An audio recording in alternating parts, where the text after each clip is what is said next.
ரயில் கட்டணங்கள் உயர்த்தப்பட வாய்ப்புள்ளதாக தகவல்கள் வெளியாகியுள்ளது. கூடுதலாக வசூலிக்கப்படும் கட்டணம் ரயில்வே பாதுகாப்பு அம்சங்களை வலுப்படுத்தும் வகையில் உருவாக்கப்பட உள்ள நிதி தொகுப்பில் சேர்க்கப்படும் என தெரிகிறது.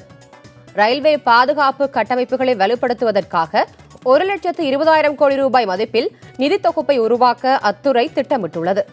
ஆனால் இத்தொகையில் 20% மட்டுமே தர மத்திய நிதியமைச்சகம் இணங்கியுள்ளதாக தெரிகிறது. எனவே மீதமுள்ள நிதியை பயணிகள் கட்டணம் மூலம் திரட்ட ரயில்வே அமைச்சகம் முடிவு செய்துள்ளது. உயர் வகுப்பு கட்டணங்கள் ஏற்கனவே அதிக அளவில் உள்ளதால் அதில் சிறிய உயர்வு மட்டுமே செய்ய திட்டமிடப்பட்டுள்ளது.